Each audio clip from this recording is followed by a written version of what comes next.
નમસ્કાર વિદ્યાર્થી મિત્રો, ધોરણ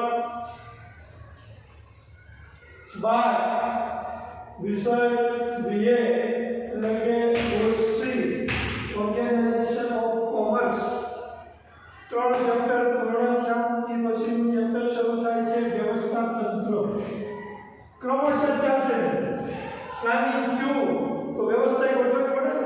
આપણે પ્લાનિંગ કર્યું કાંઈ કરવા જવાનું છે ત્યાં અહીંયા જવું છે તો પ્લાનિંગ થયું છે કે આપણે રાજસ્થાન જવું છે, કેમ કેવી રીતે જવું એની વ્યવસ્થા કરવી પડે. તો ધંધાકીય એકમો પર કામ કરવા માટે વ્યવસ્થા આવશ્યક છે. વ્યવસ્થા તંત્ર કુલ ચેપ્ટર પૂછાય છે 10 ગુણ પૂછાય છે આ ચેપ્ટરમાંથી. કેટલા ગુણ? 10 ગુણ. એમાં એક વિકલ્પ પૂછાય, એક ટૂંકો પ્રશ્ન પૂછાય, એક 2 ગુણનો પ્રશ્ન પૂછાય ને 3 ગુણના 2 પ્રશ્નો પૂછાય. આમ A B C D એટલે કે વિભાગ A, વિભાગ B, વિભાગ C, વિભાગ D અને વિભાગ D. એ રીતે. તો આપણે પહેલો પ્રશ્ન શરૂ કરી રહ્યો છે.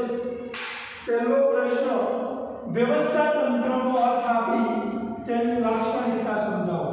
લાક્ષણિકતા એટલે કે લક્ષણો. વ્યવસ્થા તંત્રનો અર્થ આપી તેની લાક્ષણિકતા સમજાવો. વ્યવસ્થા તંત્રની વાત કરીએ મિત્રો તો પહેલા જોઈએ સામાન્ય શબ્દમાં કહીએ તો સમાન ધ્યેય સિદ્ધ કરવા, સમાન એટલે બધા ધ્યેય સિદ્ધ કરવા પ્રવૃત્તિ થયેલી વ્યક્તિઓ વચ્ચે સત્તાની જવાબદારીની વહેંચણી કરવાનું માળખું એટલે વ્યવસ્થા તંત્ર. સમાન ધ્યેય એક સાથે બધા એક ગોલ, કંપનીમાં બધા કર્મચારીઓ ભેગા થાય તો કંપનીનો ગોલ સિદ્ધ કરવા ભેગા થાય ને. સમાન ધ્યેય સિદ્ધ કરવા પ્રવૃત્ત થયેલી નિવૃત્ત થયેલી વ્યક્તિઓ વચ્ચે સત્તાની જવાબદારીની વહેંચણી કરતું માળખું એટલે વ્યવસ્થા તંત્ર. બીજો બે કે તેથી વધુ વ્યક્તિઓના સહકાર દ્વારા થતી પ્રવૃત્તિ એટલે વ્યવસ્થા તંત્ર. વ્યવસ્થા તંત્રના 2 અર્થ છે. પરીક્ષામાં પ્રશ્ન પૂછાય તો કોઈ પણ એક અર્થ લખો, બીજા પણ ઘણા બધા અર્થ છે. ટોપિક ફરજિયાત દર્શાવવા પડે મિત્રો. 2 અભાવના કારણે, જગ્યાના અભાવના કારણે ટોપિક અલગથી દર્શાવવાથી તમારે અર્થ લખીને ક્રમશઃ દર્શાવવા.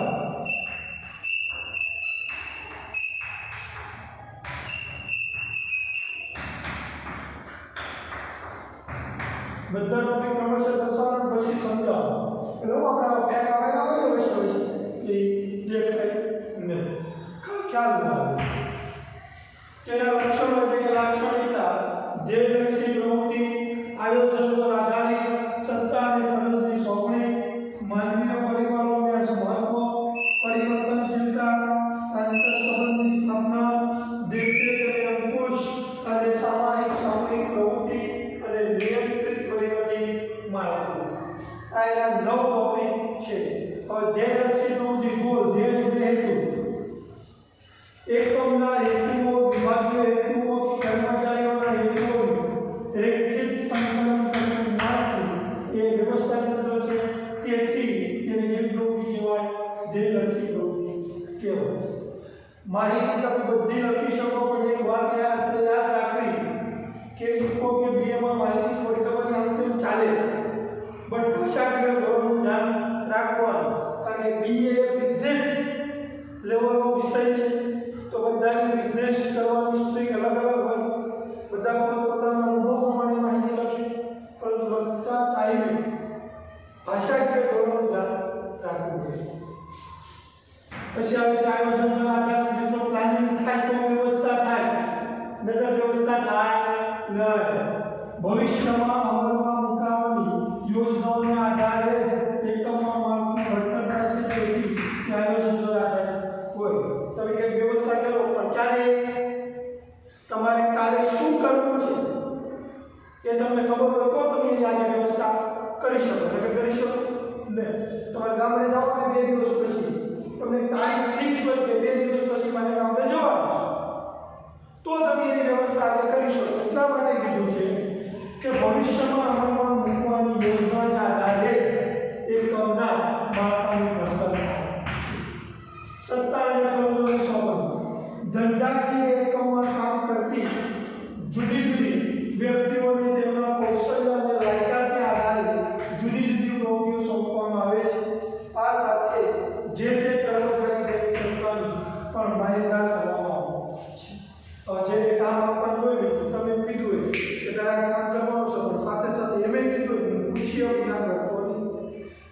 જવાબદારી આપી પણ સત્તા આપી નથી, કામ સફળ થવાનું નથી, એટલે સત્તા અને સ્વપ્નની ફરજો ઊભી રાખી.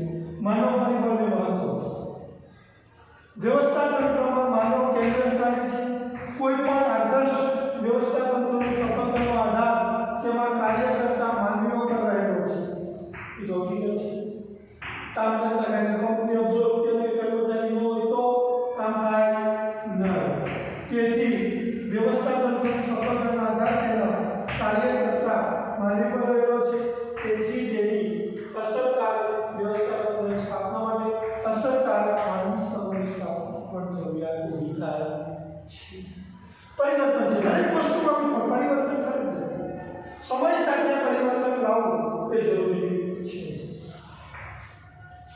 એકવાર વ્યવસ્થા તંત્રની રચના થયા પછી તેમાં ફેરફાર આવશ્યક એટલે કે શક્ય છે. બદલતા જતા સંજોગો અને પરિસ્થિતિ અનુસાર વ્યવસ્થા તંત્રને સાનુકૂળ ફેરફાર કરવાનો જરૂરી છે. કેમ? આજે જે ટેકનોલોજી છે સફળ છે, પણ આજે જે ટેકનોલોજી સફળ હોય 20 વર્ષ પછી પણ એ સફળ હોય એવું પોસિબલ છે નહીં. જ્યારે પરિવર્તન કરવું પડે. આંતરસ્તંભ વ્યવસ્થા ભેગા કામ કરે ને એકબીજા રટાડિયા ખેંચે કામ સફળ થવાનું નહીં. વ્યવસ્થા તંત્ર કાર્ય હોદ્દા કે વિભાગો વચ્ચે આંતરસંબંધો સ્થપાયેલા હોય. કેમ? કારણ કે એક કામ બીજા કામ ઉપર આધારિત હોય. એ બેની વચ્ચે સંઘર્ષ ચાલતો હોય તો કામ વ્યવસ્થિત થવાનું નથી. દેખરેખ અને અંકુશ. દેખરેખ અને અંકુશ એ સંકલન એ વ્યવસ્થા તંત્ર માટે મૂળભૂત જરૂરિયાતો છે. કોઈ પણ વસ્તુ હોય, કામ કરવી હોય, કામ કરાવો છો, કેવી રીતે કરવું, કેવું કરે છે, આપણે કીધું છે એ પ્રમાણે કરે છે કે નહીં, એના માટે દેખરેખ અને અંકુશ કેવું છે જરૂરી છે.